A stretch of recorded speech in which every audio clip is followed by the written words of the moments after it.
The societal norms in Nigeria is gradually eroding as a result of the competitive nature of the society. However, there are these particular, levels of understanding that citizens of Nigeria must embrace as a result of whether parental upbringing, religious teachings, as well as the societal norms. Hello, dear. It's a pleasure once again to have you join us on Political Affairs on Kama TV. My name is Chris Jacobs. Today, I've been joined by Titus Innocent Isinga. He joins me now to further the conversation as regard to the state of affairs in Nigeria, looking at the trajectory over time and where the journey has brought us this far. Titus, it's a pleasure to have you on Political Affairs. Thank you very much. It's a pleasure having me. That's great. Now, I'd like to begin with this question. How would you react to the recent development in terms of what looks like the societal competition amongst the youthful age and the age bracket? Yeah, it's so pathetic that we're in a nation where young boys and girls are now becoming nuisance to the society, in the sense that an average young boy, a young girl want to belong to the class that he or she doesn't belong to. For instance, a young boy want to have what we call iPhone. The young girl also want to have iPhone. Not because of anything, because they've seen their peers having these big phones and they want to compete. They want to be among those that, as the society will call them, those that can see and can be heard of. And that's not only where the competition goes. Today you see many young boys try to drive cars that even their parents cannot afford. So, and this is becoming a norm that's why today you begin to see the increase in number of cyber crimes. The Yahoo thing is always on the increase. Young boys, young girls join the crypto business not because of good deeds, and some of them want to make money by all means. And also today you begin to see a lot of young girls they go into what we call prostitution. In fact, they have codenamed it in such a way, they call it hookup. Hookup, So that's the name they call it now. And that is why today, if you look at it, of recent, we've seen cases where young girls go to hotels where they don't even know the people. They meet online, and at the end of the day, a lot of them lost their lives. All in the name of get rich quick syndrome. I'm glad you mentioned online, and of course, this is what is in vogue globally. But the issue of young lads not being able to scrutinize who is chatting with them online, because we've heard about several times where someone leaves the shores of Yola to either Abuja, Kaduna, Lagos, Port Harcourt to meet with someone they barely know each other, and we've also had where some ladies lost their lives in hotel room with someone they barely know because they met in online. Now, do we say that the social media has come with its own negativism or negativity? Is this a minus or a plus? Yeah, whether we like it or not, there's a positive aspect of the social media and also there's a negative aspect of the social media. Now come to look at it. When you're a friend with someone on the social media, do you take time to know the mutual friends you have with that person? These are some of the things people fail to do. Do you check the type of post or the type of activities that person does on his timeline? When last is the person online? When last did the person post online? Who are the kind of persons the person mingle with? These are some of the things you need to check. Of course, and nowadays the Facebook have come up with what you call people log their profile. You can't send me a friend's request without me going to check your profile.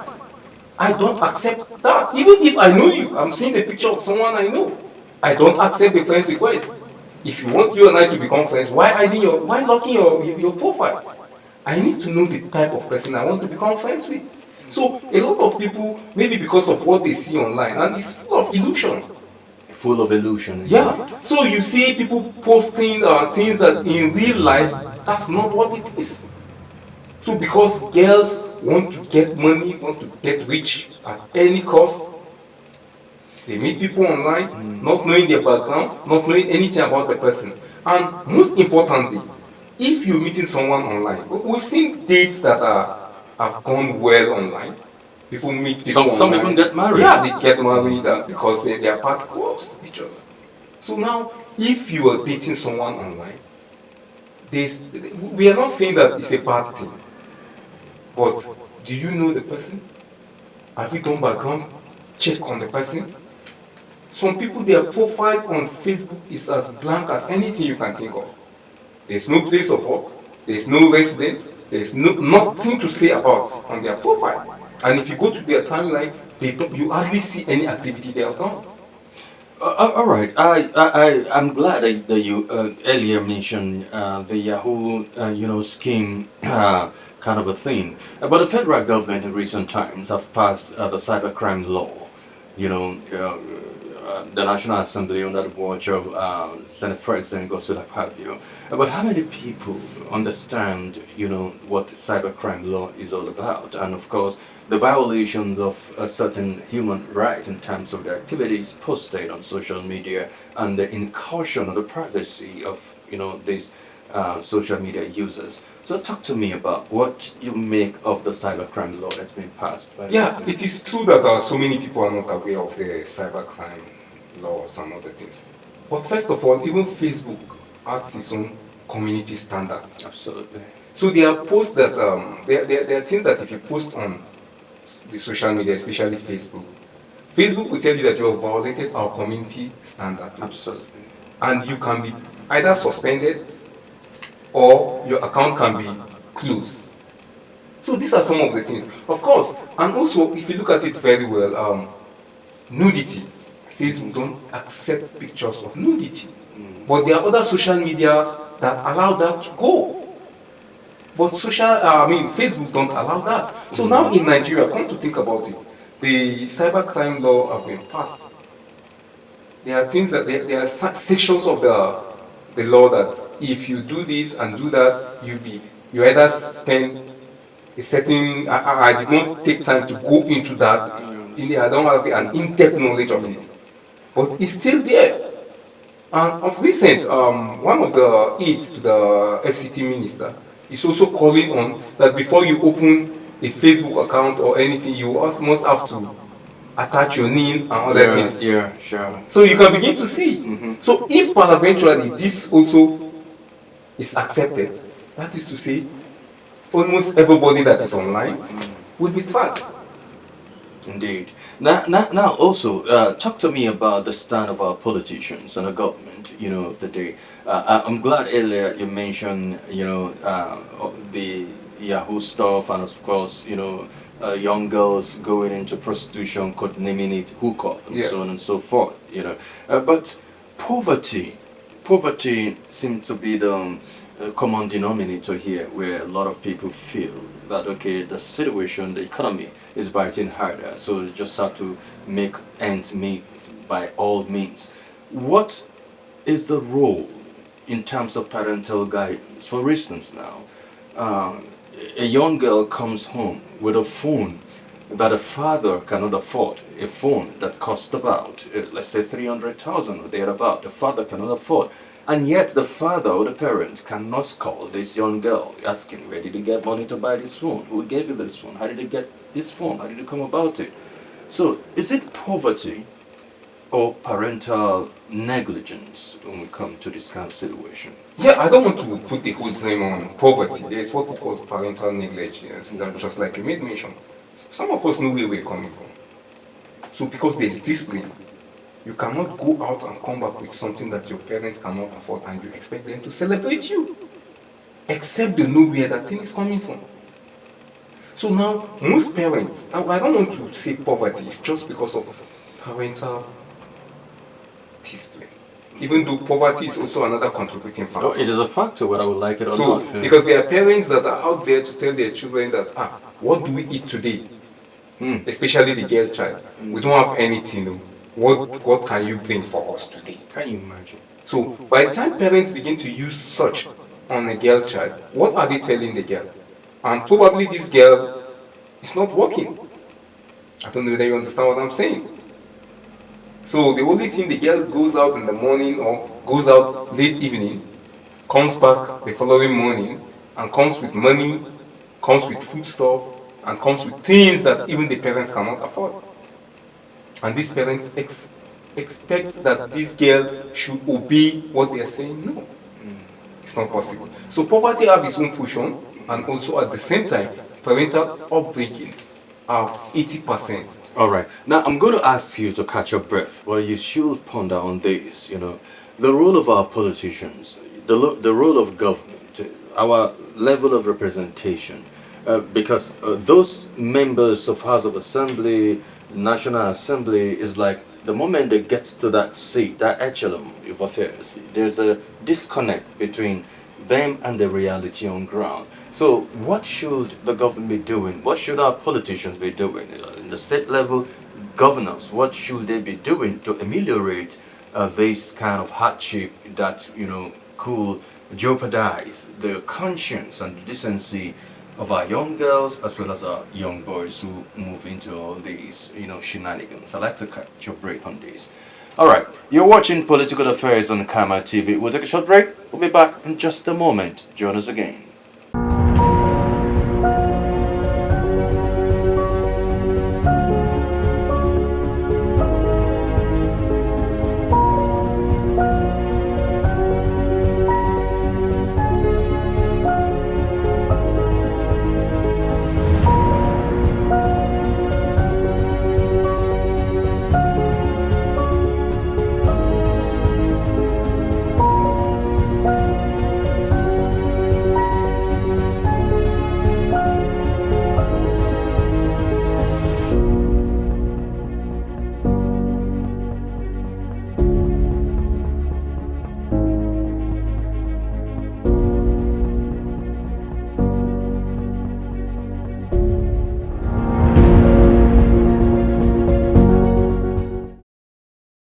All right, you're welcome back, and you're watching Political Affairs on Kama TV. I've been speaking with Titus Innocent Isinga as a public affairs commentator, and of course, he furthers the conversation on the state of affairs of the nation. And for those of you following the conversation on Facebook page, of course, I ask you to send your comment, suggestion, as well as questions on the comment section, and possibly you'll get some reactions from my guests. Okay, before the break, Titus, I ask you, what should the role of our politicians be in regards to, these affirmations? Yeah, there are so many things that are left undone. You see, the funny thing with politicians is by the time they need this man, they need your votes, they come close to you. But immediately they've gotten what they want, there's a disconnect between the people and also the leaders. Now, and at the same time, you see, once they get there, they don't think of the people. They should be thinking of making laws that will help us as a people. Now also, not only those that are at the National Assembly, state governors, local government chairmen, and also those that are having executive positions like the ministers and so on and so forth. Now, if you look at it, let's look at Adamawa State, for instance. There are programs that are created just to cushion what we call poverty, like the Paweka project, which are poverty. But it's not everybody that gets access. Agreed that it's not everybody that gets access. Of course, even if the federal government is coming with a project, we've known that of recent the federal government came up with the Empower program, the JIP program, and so on and so forth. It's not everybody that is the beneficiary. Take it or leave it. Even the NASA loan that was given is not everybody that is a beneficiary. But all these are also in an effort to reduce what we call poverty. Even today, the National Directorate of Employment is also having what we call training young people on skill acquisition. That's correct. So all these are also in bid to reduce poverty. ITF also is also doing same. ITF have come up with several programs that will also mitigate or reduce poverty. Whether we like it or not, it's not everybody that will be a beneficiary. Sometimes these things are put up by government. Beneficiaries collect these things, and also at the point of collection they sell it. We've seen where farm tools are given to Yeah, sure. people at the point of collection. Some of them sell them. So all government have put in some of these things to mitigate what we call poverty. But now, let us also know that if our leaders are not doing well, we have the right to call them back. Especially, you see, because I've heard someone saying, our member, the member representing us in the State House of Assembly is not doing well. You have the right to call the person. But the issue of calling a person, the last time I checked, the National Assembly, they attempt to call Senator Dino Melaye, Yeah. as a then also experienced some setback. I don't think there is anyone who has been called back, and of course there should have been a litmus test, Yeah, of course, it's very difficult. Indeed, We've seen it is. even of recent time, Senator Natasha, Yes, which yeah. we've all know the behind the scene activities that happen. So we know it's very, very difficult. It's not something that is easy said than done. Yeah. So it's something that you can say, it's on the paper that you can recall your member, but by the time you begin to go through the processes, it's something difficult. And because politicians have hijacked it and they have used it just to winch on their opponents, that is why it's making it difficult.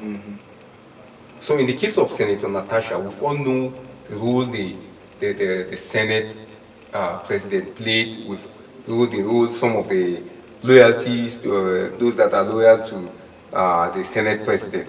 Even though they are not from the same state, Yeah. they are not from the same constituency. It's not from even the same state. Let's not talk about Yeah. constituency. He's from Akwa Ibom. She's from Kogi State. So, but there are people that we all know. We know what happened behind the scene. His loyalists couldn't allow it to go smoothly, and that truncated the whole issue.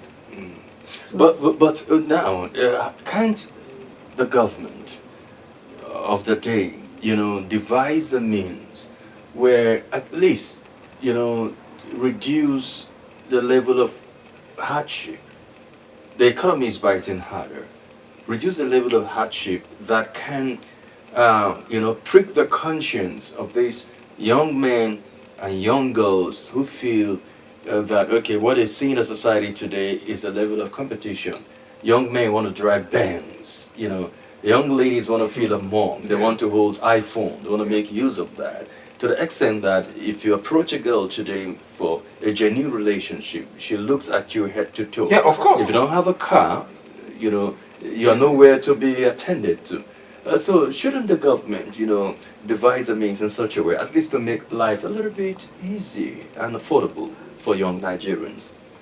Basically, I think the only way government can make life so easy for young Nigerians is to create job opportunities. Job opportunities. If there's job opportunities, it's not that sometimes I look at it, I say many people are underemployed. So that is why today, if there's vacancy in the federal ministries, you begin to see those from local government want to shift. Those from the state government also want to shift. Encouraging urbanization. Yes. So, and that is the problem.